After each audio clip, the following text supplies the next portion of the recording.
Hello, everyone. I'm Major Garrett in Washington. Welcome to The Takeout. There is the association, and then there's association. The association is the elevated brand name the NBA has given itself. Associations of one of its head coaches, current player and former player, now the subject of federal indictments, alleging two distinct types of gambling crimes. One, illegal sports betting. The other, rigged private poker games run by the mafia. Those at the center of this unfolding drama, Portland Trail Blazers head coach and Hall of Fame player Chauncey Billups, Miami Heat guard Terry Rozier, and former NBA player Damon Jones. Also, 27 others were arrested. Here this morning, FBI Director Kash Patel. This is an illegal gambling operation and sports rigging operation that spanned the course of years. The fraud is mind-boggling. It's not hundreds of dollars. It's not thousands of dollars. It's not tens of thousands of dollars. It's not even millions of dollars.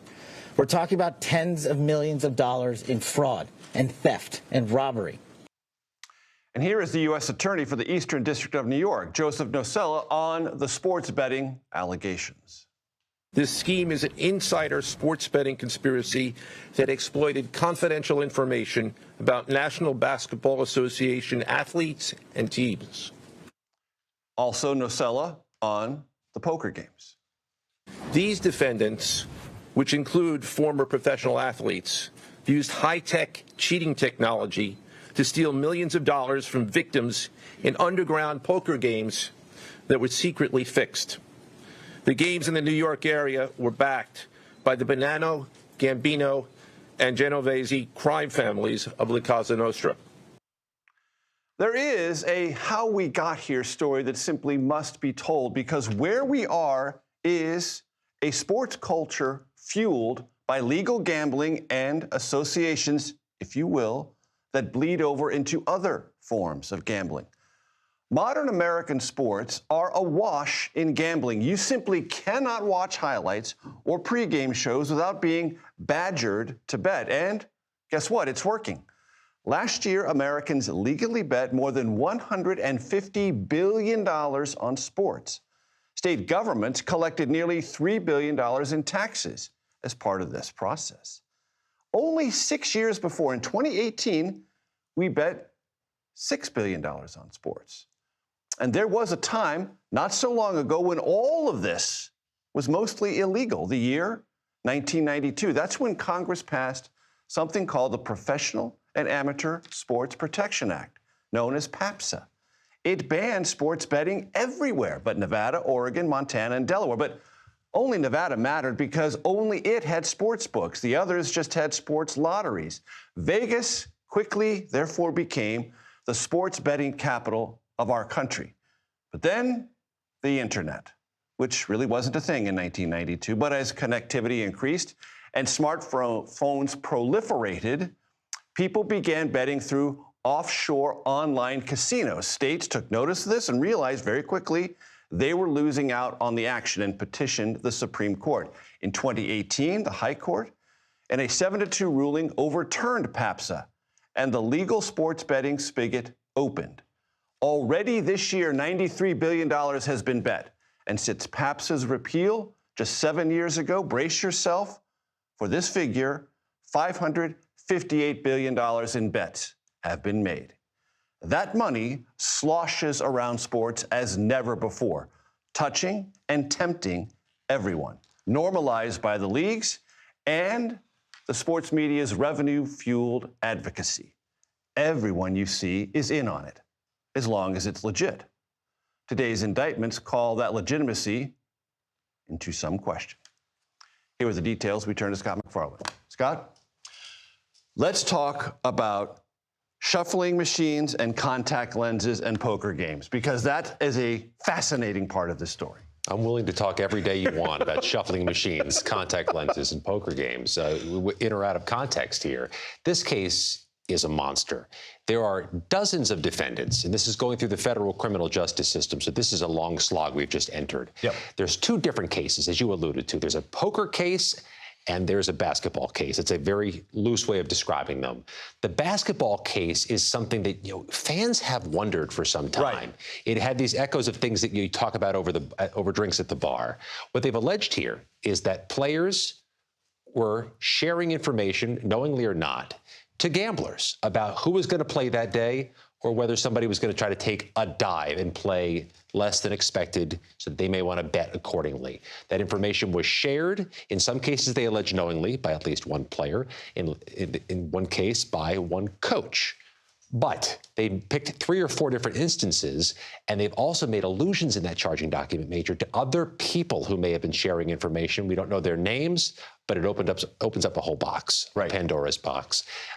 Those defendants are facing federal criminal charges. In the poker case, which is perhaps misappropriating the use of the term poker, they've alleged this is tied to the mob, that you have dozens of people who are creating these rigged poker games using technology I'll admit I'd never heard of, that there are shuffling machines that help gamblers figure out, or cheaters figure out, who's got which cards. And therefore the better hand. Therefore the hand you'd want to bet on or bet against, that they have communications technology. This is important for the feds. Wire technology to communicate to somebody outside who's got the good hand, so they can communicate it back inside to somebody who's quarterbacking this at the table and signaling to people to bet accordingly. The targets are the victims.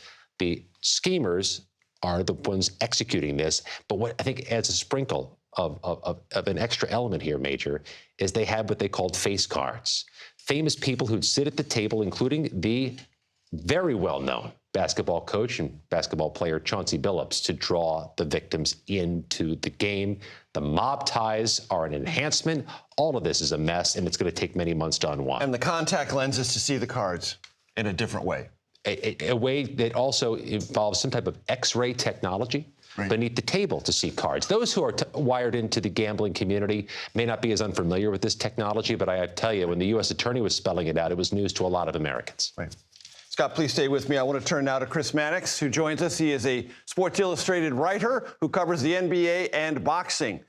Chris, when you saw all this play out this morning, and you thought about the repercussions for the association, the NBA, and all the other leagues that, as I mentioned in my open, have embraced legal gambling in this country, where did you think this story was going to go? What dominoes did you think were next to fall? Yeah, it's definitely alarming. Remember, we are only about 18 months removed from the NBA dealing with a similar scandal involving Toronto Raptors guard Jontay Porter. Jontay Porter was banned for life from the NBA once it was revealed that he was gambling on the outcome of his performance in games. Now here we are again with kind of the unholy trinity of NBA types involved. You have an active player, you have an active coach, and you have a retired NBA player with a lot of people in his Rolodex involved with all this. So I've talked to a few people within the league office over the last 7 or 8 hours, and it really has sent a chill down many of their spines because they're not entirely sure where this story is going to go next. And Chris, do you believe, or should sports fans generally have any belief that this is only an NBA story? That this kind of insider information, prop bets, just for those who don't know, a prop bet is on some particular player or some event within a game. And if you have insider information, you can prop bet to your advantage. That other leagues are not in this same place of vulnerability? You know, it's hard to believe that they're not. I do believe that prop bets have been the scourge of the NBA for several years now. I've spoken to League Commissioner Adam Silver at length, and he has tried tirelessly to get these gambling companies to take prop bets off the board with very limited success in doing that. I can just say this from an NBA perspective. The real potential danger here, where the blast radius could increase, involves Damon Jones, the former NBA player and former assistant coach. Damon Jones played for 10 NBA teams. He was an assistant coach for 4 years in the league. He has a wide variety of contacts, including some very high-profile contacts. So when it comes to someone like Terry Rozier, we kind of know what he was doing, or at least is alleged to have done. The same thing with Chauncey Billups on his particular games. We have no idea how many people that Damon Jones had talked to, what information he might have been passing on. That is the situation, the player, or the person really now, that the NBA is probably most concerned with. And as you mentioned, Adam Silver, the NBA commissioner, has tried to get rid of prop bets. Prop bets are part of the addictive nature of online sports betting, though, and the betting companies know that. It drives ratings for TV. If you watch more and longer because you've got prop bets possibly going through the whole game. So there's tremendous tension about all this, is there not?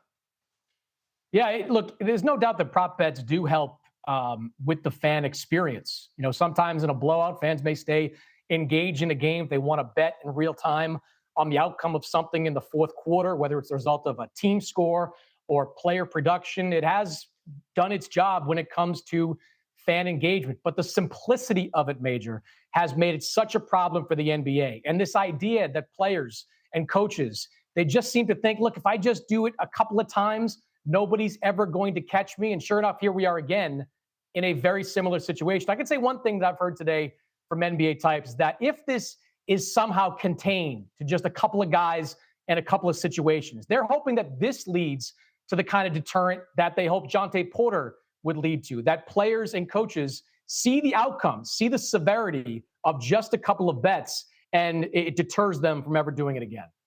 Couldn't have a better guest on this. Chris Mannix, Sports Illustrated. I appreciate it very much. Thank you. Scott, you stayed here. Thank you very much for doing that. Very quickly, did we hear from anyone representing any of those arrested or indicted today? Jim Trustee, the longtime defense attorney who represents one of the defendants, says that this cast doubt on the allegations, but also said he believes his client was a subject of the investigation, not a target of the investigation. I expect we'll hear from more defendants that they're going to argue this is either a mistaken allegation, a non-criminal matter, or that they believe they were cooperating and not actually the subject or the target of the investigation. This is going to go through dozens of different defendants. It could go through several courthouses before it all gets back to Brooklyn. It's a legal quandary because there's so many defendants, and it's the federal system which always moves slow. There's reputational harm that the NBA is dealing with as we speak, and the other leagues are wondering, is there anything else we need to be concerned about? Scott MacFarlane, thank you so very much.